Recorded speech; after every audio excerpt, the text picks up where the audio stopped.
Hi friends, welcome to our channel. இன்னைக்கு நம்ம இந்த வீடியோல சூப்பரான பரோட்டா நல்லா சாஃப்ட்டா லேயரா வர மாதிரி நம்ம வீட்லயே எப்படி பண்ணலாம்ங்கறது தான் பார்க்க போறோம். இன்னைக்கு நான் 3 கப் மைதா மாவு எடுத்துர்க்கேன்.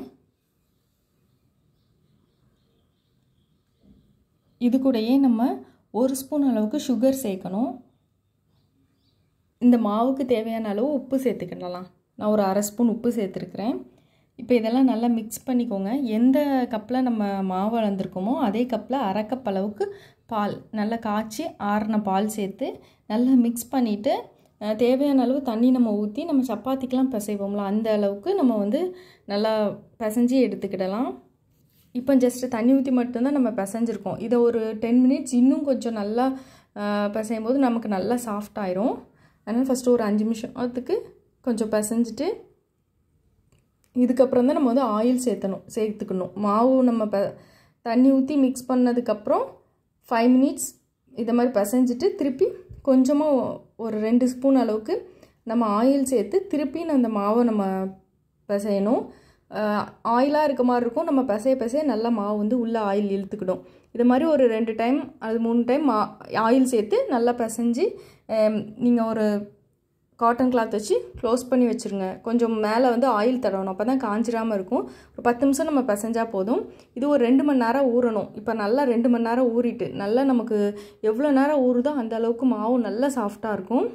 இப்போ ரொம்ப சாஃப்ட்டா இருக்கு. நம்ம பார்த்தாலே தெரியும் நல்லா வலுவலுன்னு சூப்பரா சாஃப்ட்டா இருக்கு. நான் ஈவினிங் 5 o'clock ஸ்டார்ட் பண்ண ஆரம்பிச்சிட்டேன். நைட் 8 o'clock பண்றதுக்கு.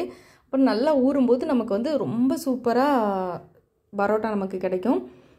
இதுக்கு அடுத்து இப்போ ரொம்ப பிசையணும்லாம் இல்ல. லைட்டா பிசைஞ்சிட்டு இப்போ நம்ம வந்து உருண்டை பிடிச்சு வச்சிரலாம். இது மாதிரி 2 விரலுக்கு இடையில வச்சு நம்ம எடுத்தோம் அப்படினா ஈவனா ஒரே சைஸ்ல வந்து நமக்கு மாவு வந்து பிரிச்சு வைக்கிறதுக்கு ஈஸியா இருக்கும். இது மாதிரி எல்லா உருண்டைகளுமே நம்ம தனித்தனியா வச்சிட்டு எனக்கு இன்னைக்கு வந்து 6 உருண்டைகள் கிடைச்சிருக்கு. இது மேல கொஞ்சம் ஆயில் அப்ளை பண்ணி ஒரு பாத்திரத்துல வச்சு திருப்பி க்ளோஸ் பண்ணி வச்சு ஒரு 1/2 an hour ஊறட்டும். அதுக்கு அப்புறம் வந்து நம்ம வந்து தேய்ச்சிடலாம். இதுக்கு இடையில நம்ம சால்னாவும் வச்சிரலாம்.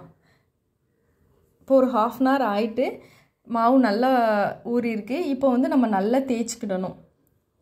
தேய்ச்சி முடிச்சதுக்கு எல்லா உருண்டைகளையும் தேய்ச்சி முடிச்சதுக்கு அப்புறம் நம்ம வந்து பரோட்டா செய்ய ஸ்டார்ட் பண்ணலாம்.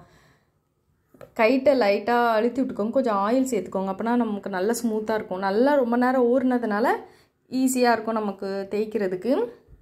இப்போ ஒரு சப்பாத்தி கட்டையை வச்சு நல்லா விரிச்சு விடலாம். இல்ல ஹோட்டல்ல பண்ற மாதிரியும் நம்ம பண்ணலாம். அது ஒரு கர்ச்சீஃப்ல நீங்க பிராக்டீஸ் பண்ணிட்டீங்கன்னா ஈஸியா இருக்கும். இந்த மாதிரி பண்ணலாம். அந்த சப்பாத்தி கட்டையை வச்சு பண்ணனும் ரொம்ப ஈஸியா பண்ணிடலாம்.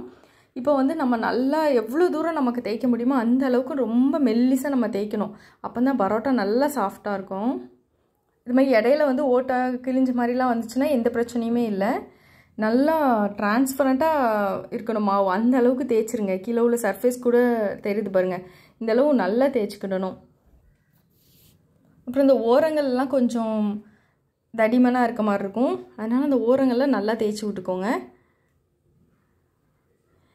ரொம்ப ட்ரையா இருக்க மாதிரி இருந்துச்சுனா இதுக்கு மேல லைட்டா ஆயில் தடவிக்கிடலாம். இப்போ ஒரு முனையில இருந்து நம்ம பிடிச்சு மாவை தூக்குனோம்னா ஈஸியா இந்த மாதிரி வந்துரும். திருப்பி அப்படியே ரோல் பண்ணிரலாம் நம்ம. ரோல் பண்ணிட்டு அந்த லாஸ்ட் போர்ஷனை கீழ வச்சு லைட்டா அழுத்தி விட்டுக்கலாம். இத மாதிரி எல்லா உருண்டைகளையும் நம்ம ரெடி பண்ணி வச்சிட்டு கல்லை நல்லா ஹீட் பண்ணிக்கணும். கல்லை வந்து மீடியம் ஹீட்ல வச்சுக்கோங்க. இப்போ லைட்டா ஆயில் தடவி அத லைட்டா விரிச்சு விட வேண்டியதான். உள்ளங்கையிட்ட அல்லது விரலால விரிச்சிரலாம். நல்லா சாஃப்ட்டா தான் இருக்கும். விரிச்சுக்கோங்க. கல்லு ரொம்ப சூடா இருந்தா சீக்கிரம் கருகிரும். வெளியிலலாம் உள்ள மாவு வேகாது. அதனால மீடியம் ஹீட்ல வச்சிட்டு மீடியம் ஃப்ளேம்ல வச்சிட்டு கொஞ்சமா ஆயில் தடவிட்டு நம்ம மாவு போட்ற வேண்டியதான். இப்போ லைட்டா மாவு ஆயில் ஊத்தி நல்லா வேகுற அளவுக்கு திருப்பி போட்டு நம்ம சுட்டு எடுத்துற வேண்டியதான். இப்போ வந்து ரொம்ப அதிகமா ஆயில் தேவைப்படாது. ஆல்ரெடி நம்ம ஆயில்லாம் ஊத்தி பிசைஞ்சிருக்கிறதுனால கருகிராம பாத்துக்கோங்க. அதே இடத்துல நமக்கு உள்ளேயும் வேகணும். அவ்வளவுதான் சூப்பரா நமக்கு பரோட்டா ரெடி ஆயிடுச்சு. நம்ம வெளியில எடுத்ததும் இந்த மாதிரி கைட்ட லைட்டா அழுத்தி விட்டோம் அப்படினா ரொம்ப சாஃப்ட்டா லேயரா அப்படி நம்ம ஹோட்டல்ல வாங்குற மாதிரி இருக்கும். நம்ம sugar கொஞ்சம் சேர்த்துட்டு இருக்கோம் லைட்டா அந்த இனிப்பு சுவையோட சூப்பராக இருக்கும். நீங்களும் உங்கள் வீட்டில் ட்ரை பண்ணி பார்த்துட்டு கமெண்ட்ஸை என் கூட ஷேர் பண்ணிக்கோங்க. தேங்க்ஸ் ஃபார் வாட்சிங்.